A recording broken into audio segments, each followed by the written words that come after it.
The Great Hall of the Galactic Assembly was built to make visitors feel small. Its ceiling rose so high that clouds sometimes formed near the top. Light came from floating crystals that moved slowly like lazy fish in water. Representatives from 100 different species sat in their designated areas, each one believing their race was somehow better than the rest. Ambassador Yuna stood at the human podium, which was placed near the back of the hall. This placement was not an accident. The elder species had decided long ago that humans deserved a minor position. They were new to the galaxy. They were soft. They were emotional creatures who cried at sad stories and laughed too loudly at jokes. What could such beings offer to civilizations that had existed for 10,000 years? Yuna was a small woman with black hair that she kept tied back in a simple style. Her face rarely showed what she was thinking. She had learned this skill over 15 years of diplomatic service. Today, she listened as the Veth representative spoke about humanity with open contempt. The Veth were insect-like creatures, standing nearly 3 meters tall on 6 powerful legs. Their bodies were covered in hard black shells that could stop most weapons. Their compound eyes saw in spectrums that humans could not imagine. They had conquered 12 species before humanity had even discovered fire. The human delegation requests expanded trade routes. The Veth representative clicked through his translator. His mandibles moved in what passed for a smile among his kind. Perhaps they should first learn to protect the routes they already have. Their ships are made of paper. Their soldiers are made of water and fear. Laughter rippled through the assembly. The crystalline Mora representatives made chiming sounds of amusement. Even the usually neutral gas beings of the hollow worlds pulsed with what might have been humor. Yuna did not react. She simply made a note on her tablet and waited for the laughter to end up behind her. Lieutenant Taiho stood in his formal uniform. He was tall for a human, with broad shoulders and hands that had seen real combat. A thin scar ran from his left eyebrow to his cheek, a gift from the Martian conflicts 10 years ago. He had killed 17 enemy soldiers in close combat during those wars. He had watched friends die in his arms. He had done things that still visited him in his dreams. Now he stood in this beautiful hall, listening to creatures who had never bled mock his entire species. His face showed nothing, but his hands, hidden behind his back, slowly formed fists after the session ended. Yuna and Taiho walked through the corridors of the assembly station. Other species moved past them, most not bothering to hide their dismissive glances. A group of young Veth warriors deliberately walked too close, forcing the humans to step aside. "Does it not anger you?" Taiho asked quietly when they were alone. Yuna kept walking. "Anger is a fire, Lieutenant. Useful when controlled. Dangerous when it controls you. They speak of us like we are children. Like we are nothing. Yes." Yuna's voice was calm. "They do. And we simply accept this?" Yuna stopped walking. She turned to face him, and for just a moment, Taiho saw something behind her diplomatic mask. It was not anger. It was something colder. Something patient. "We accept nothing," she said softly. "We remember everything. There is a difference." 3 weeks later, the Veth attacked. They called it a culling. This was their word for removing species that grew too successful in trade, too influential in politics, too numerous in population. They had done it before to others. The galaxy had watched those cullings happen and done nothing. This was simply how things worked. The Veth struck 3 human colony worlds simultaneously: Kepler-7, New Brisbane, and Harmony Station. They used planet-burner weapons that turned the sky to fire. They deployed ground troops that hunted survivors through burning cities. On Kepler-7, a young man named Ji-hoon held his baby daughter in a basement shelter while the world above him died. The ceiling cracked. Dust fell like gray snow.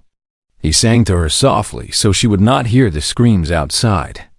When the Veth soldiers found them, they did not take prisoners. The Veth never took prisoners. On New Brisbane, a doctor named Somi worked for 36 hours straight, trying to save the wounded. When the hospital was hit by orbital fire, she was holding the hand of a dying child. They found her body 3 days later, still holding that small hand. On Harmony Station, an old retired general named Byung-ho watched the attack from his apartment window. He had fought in every major human conflict for 40 years. He had seen terrible things, but he had never seen anything like this. He recorded a message on his personal device, addressed it to his granddaughter on Earth, and then walked calmly into the chaos to help evacuate civilians. He died pulling a family of 4 from a collapsed building. 2.3 million humans died in 72 hours. The Galactic Assembly held an emergency session. The Mora representative expressed concern. The Hollow World suggested dialogue. The other elder species offered thoughts and prayers. No one offered help. Ambassador Yuna requested permission to address the assembly. She walked to her podium at the back of the hall, the same podium where she had stood so many times before. Accepting insults with grace. Today, her face was different. The diplomatic mask was gone.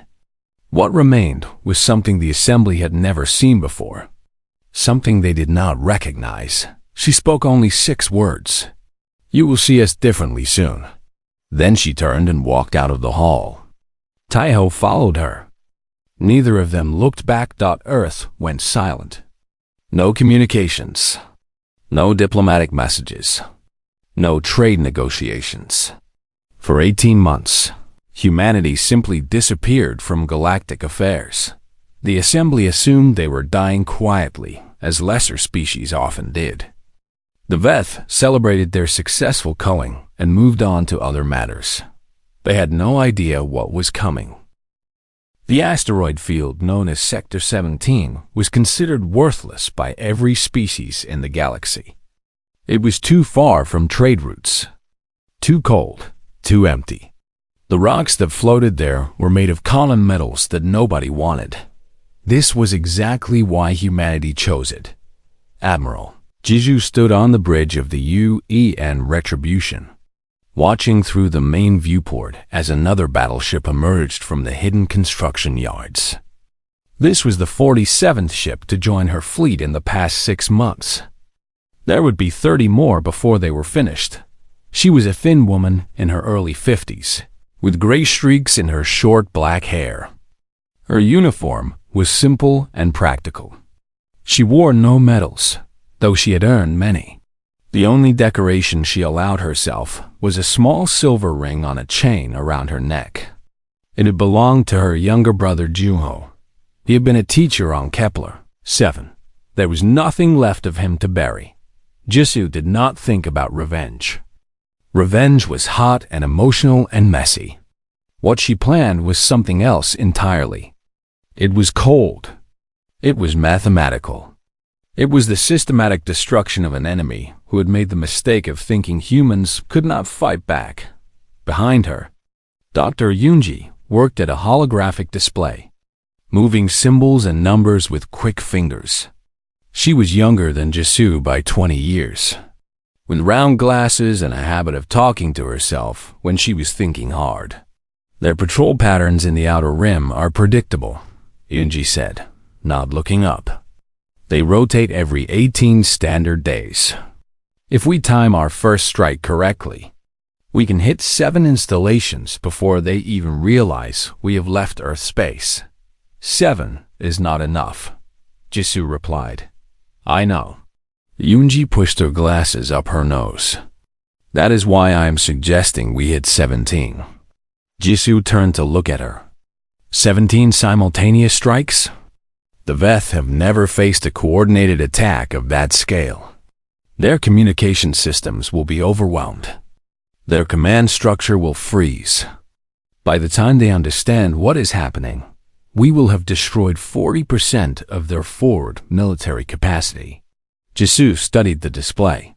She saw the positions of Veth bases, the routes of their patrol ships, the locations of their supply stations. She saw years of careful study reduced to clean lines and numbers. What about casualties? She asked. On our side? Aye, probably 30% of our attacking force. Yoonji's voice did not change. But we will not need to fight this war twice.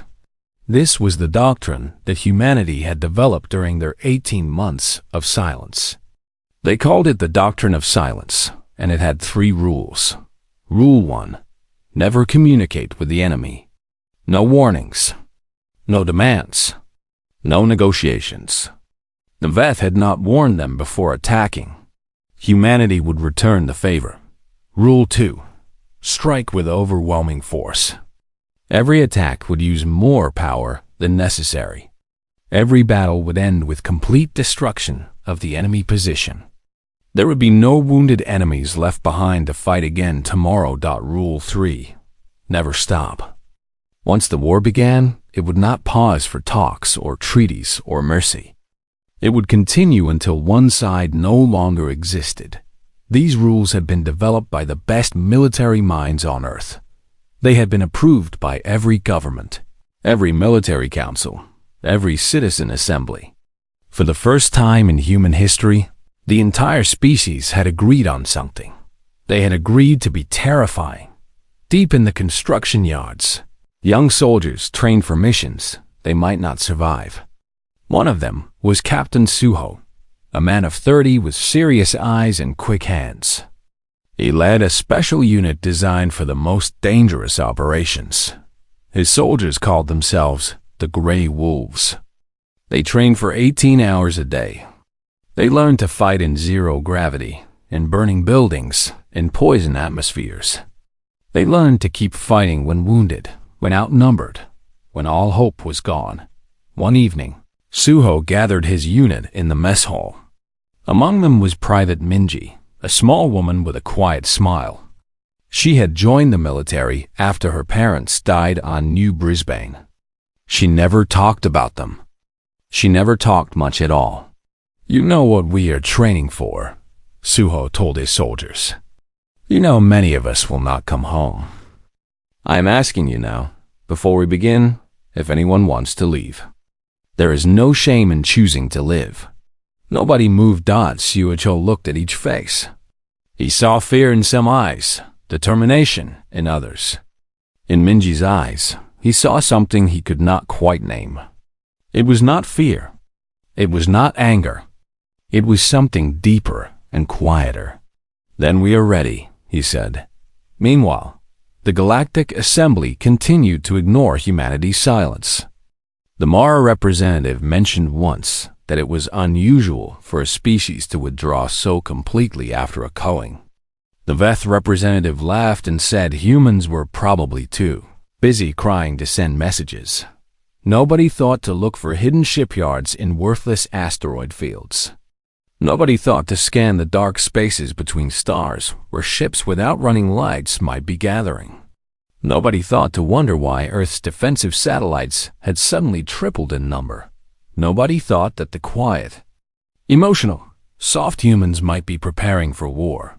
On the day before the fleet launched, Admiral Jisoo walked alone through the Retribution. She stopped at a memorial wall where holographic images floated in the darkness. These were the faces of the dead, 2.3 million of them. The images cycled slowly, each face appearing for just a moment before fading into the next. She found her brother's face and stood watching it. I am not doing this for revenge, she said softly to the image. Revenge would mean I am angry. I am not angry, Jono. I am certain that what they did must never happen again. Certain that the only way to ensure that is to make them unable to do it. The image faded. Another face appeared. Then another. Jisoo turned and walked to the bridge. Her fleet was ready. Her soldiers were ready. Humanity was ready. The next morning, 47 warships that officially did not exist disappeared into faster-than-light travel. heading towards 17 different targets. The war had begun, and humanity was done talking. The crystalline Mora were ancient beings who lived for thousands of years. They had seen empires rise and fall. They had watched young species discover fire and old species forget how to dream. Very little surprised them anymore. Counselor Mora 7 was one of their eldest, a being of pale blue crystal whose body chimed softly when she moved. She had lived for 6,000 years. She had witnessed 43 wars. She thought she understood violence. She was wrong. The reports from the front lines made no sense to her. The Veth were one of the most powerful military forces in the galaxy. Their warriors were bred for combat. Their ships were armored fortresses. They had crushed a dozen species without significant losses. Now they were losing. And not just losing. They were being destroyed. She requested a meeting with Veth survivors. The Veth Military Council, desperate for any advantage, agreed to send their most experienced commander, Fleet Master Crix, who had personally led the attack on Kepler-7 when Crix entered her chamber. Mora 7 barely recognized him as a warrior. His black shell had lost its shine. His compound eyes were dull and unfocused. His movements were slow and uncertain, like an old creature approaching death. "Tell me what happened," she said. Krix stood in silence for a long moment. When he spoke, his translator gave his words a flat, empty quality. "We thought it would be easy. Humans are small. Humans are soft. Humans cry when they are hurt." He made a sound that might have been a bitter laugh. "We were fools." He described the first battle at a Veth military station called Outpost 9. The human ships arrived without warning. No communication. No demands for surrender.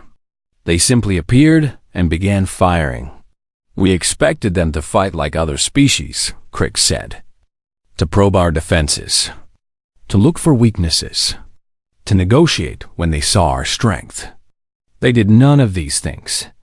They attacked with everything they had. They did not stop. They did not slow. They did not care about their losses." Mora 7's crystal body hummed with unease. "All species care about their losses, not these humans." Crix's mandibles trembled. "We destroyed one of their cruisers. It broke apart, venting atmosphere, clearly dying. We expected the survivors to surrender or flee. Instead, they put on suits and continued fighting. They flew through space with nothing but small weapons and explosives. They attached themselves to our ships and cut through the hulls with tools meant for construction." He described watching a human soldier, wounded and bleeding inside his cracked suit, crawling across the hull of a Veth destroyer. The soldier had only minutes of air left. He used those minutes to plant charges on the ship's engine housing. He could have surrendered. He could have saved himself. We would have taken him prisoner. Crix's voice dropped to something like a whisper. He chose to die so that he could take our ship with him. He looked through his helmet at our bridge cameras. He smiled. Then he triggered the charges. Mora 7 felt something she had not felt in centuries. Fear. Crix continued. He spoke of ground battles where human soldiers fought until their weapons were empty, then fought with knives, then fought with bare hands. He spoke of human medics who treated their wounded while under fire, refusing to retreat even when ordered. He spoke of human commanders who led from the front, dying alongside their soldiers. He told her about Private Minji.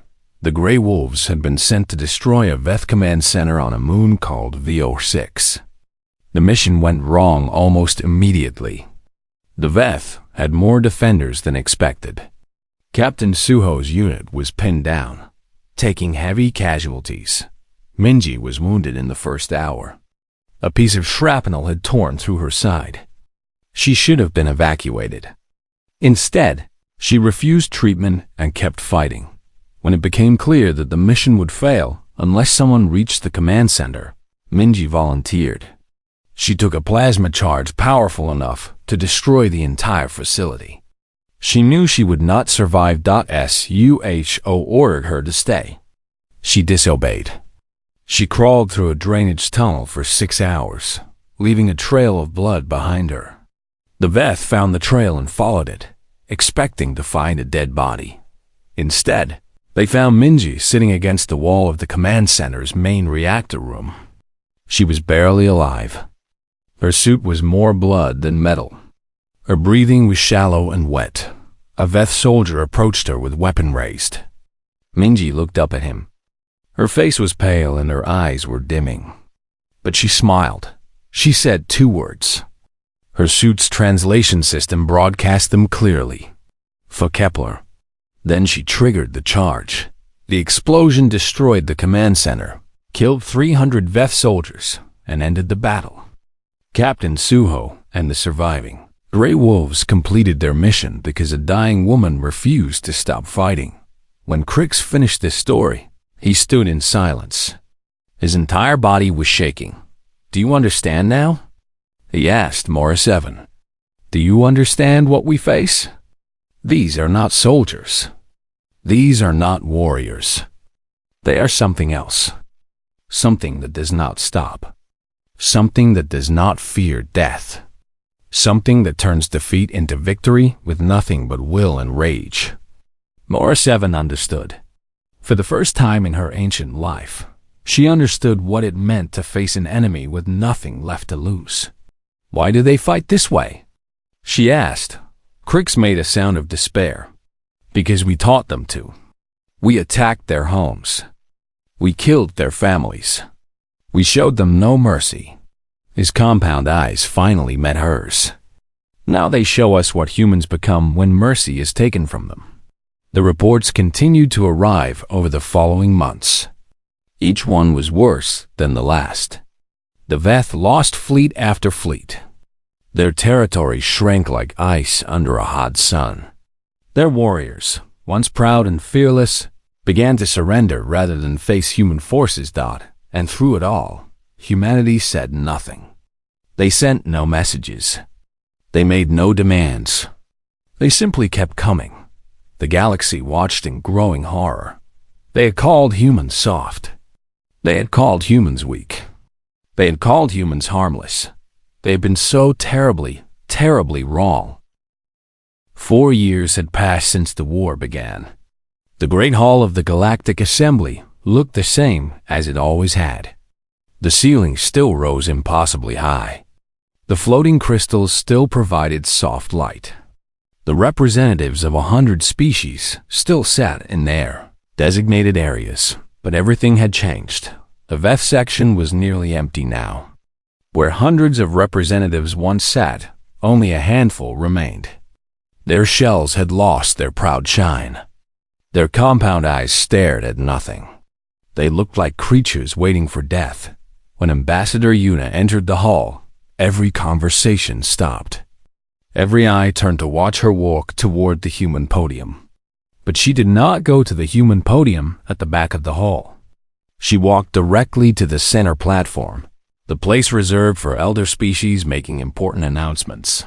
Nobody tried to stop her. Yuna looked the same as she had 4 years ago. Small, neat, calm. But something in her eyes had changed. The diplomatic mask was gone forever. What remained was something harder. Something that had watched her species nearly die and had helped it fight back. Behind her walked General Doan. He was a massive man, nearly 2 meters tall, with hands that had killed more Veth soldiers than anyone could count. He had led the ground assault on Veth Prime itself. He had walked through the ruins of their capital city while their government begged for mercy. He had not given them any. Counselor Ma 12, a young crystal being who had replaced the retired Moore 7, stood to speak. Her voice chimed with carefully practiced diplomacy. "The Assembly welcomes the human delegation.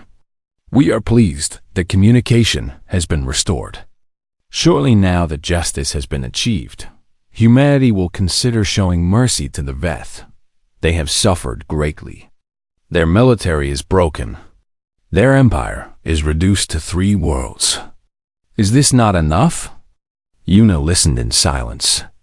When the counselor finished, Yuna did not respond immediately. She let the silence grow until it became uncomfortable. Then she spoke. Mercy. She said the word slowly, as if tasting something bitter.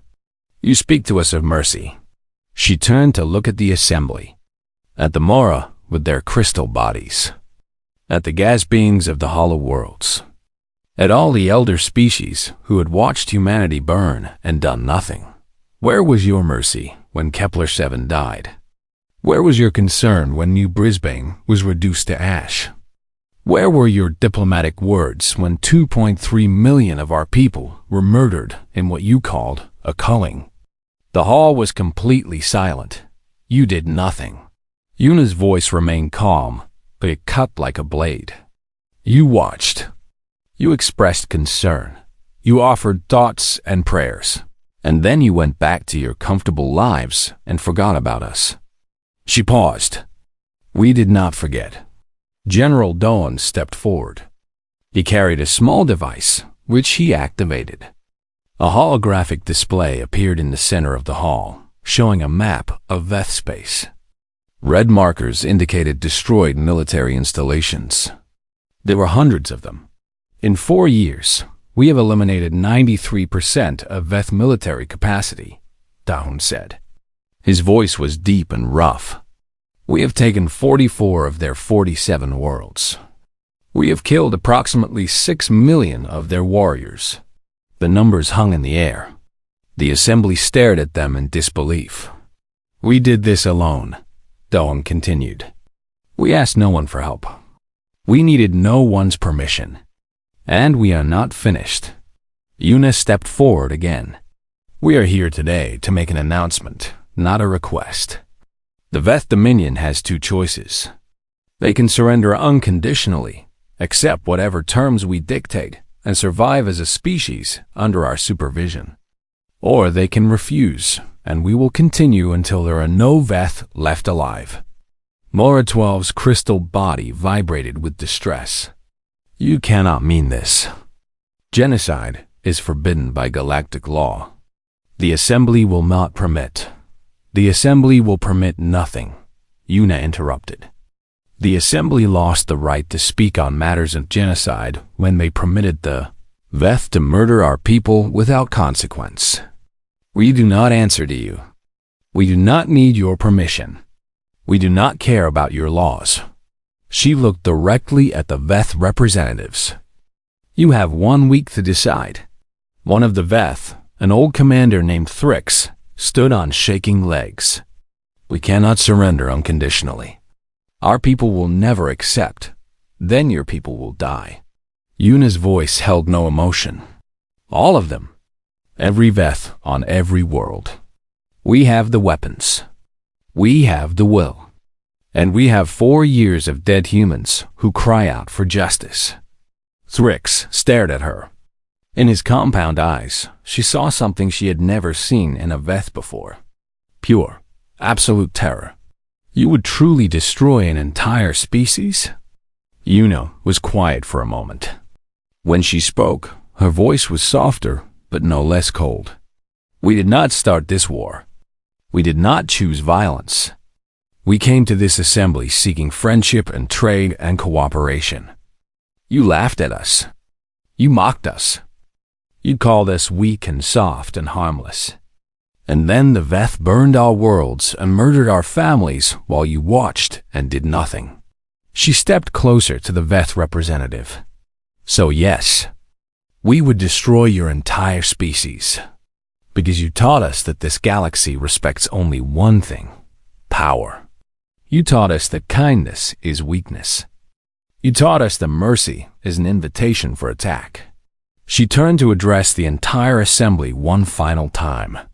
We learned your lessons well, perhaps too well. Now you must live with what you created. She walked out of the hall. General Dohan followed. The assembly sat in stunned silence. 3 days later, the Veth surrendered unconditionally. Their remaining fleet was destroyed. Their weapons were confiscated. Their government was dissolved and replaced with human administrators. For the first time in galactic history, a minor species had completely defeated an elder power. They had done it alone, in silence, with nothing but determination and rage. The galaxy would never see humanity the same way again. 5 years after the war ended, the galaxy had reorganized itself around a simple truth. Humanity was not what anyone had believed them to be. Trade routes that once avoided human space now sought it out. Diplomatic missions that once ignored Earth now competed for audiences. Species that once mocked human weakness now studied human strength with careful, worried eyes.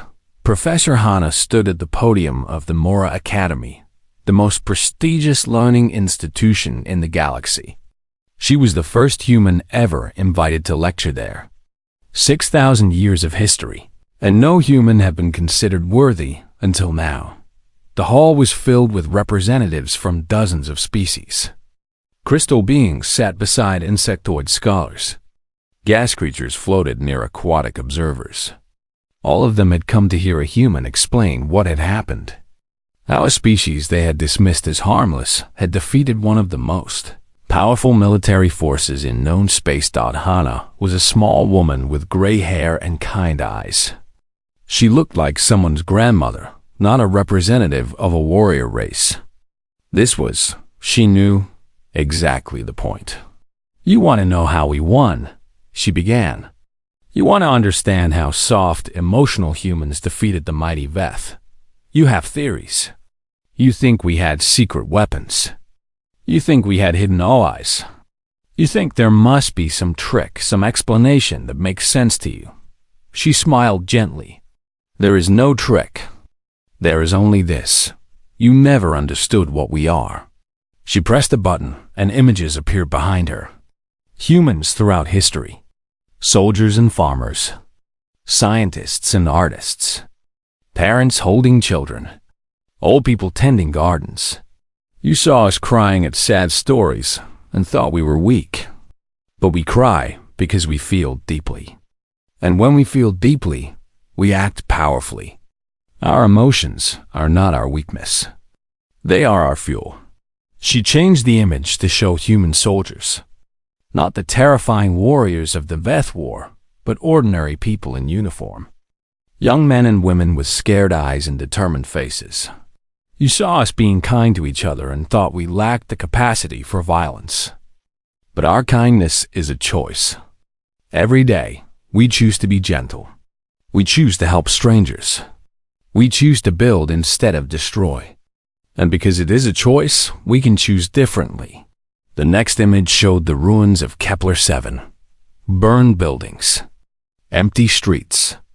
A child's toy lying in ash. When you took away the things we loved, you gave us permission to stop choosing kindness. You freed us from our own gentleness. And you discovered what humans become when we stop holding ourselves back. She let the image stay for a long moment. Then she turned it off. We are not naturally violent.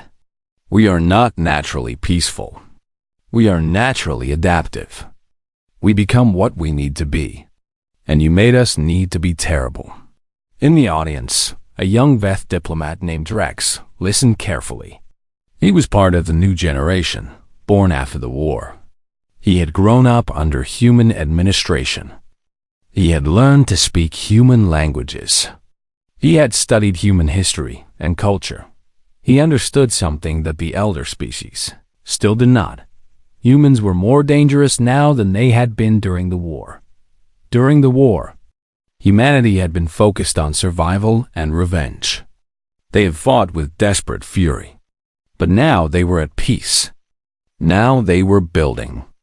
Now they were planning for a future that stretched across centuries. After the lecture, Drex requested a meeting with Admiral Jisoo. She had retired after the war and lived.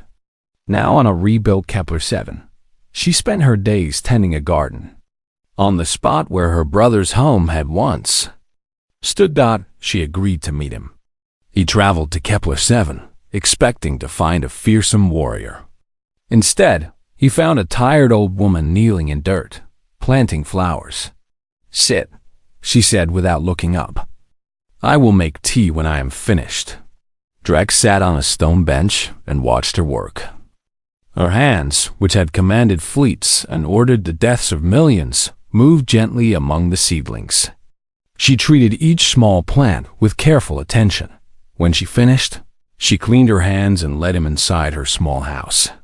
She made tea using an ancient human method, heating water and pouring it over dried leaves. The smell was unfamiliar but pleasant. "You want to understand us," she said. It was not a question. Yes. Drex accepted the cup she offered. "My people still do not understand how we lost. We were stronger. We were more numerous.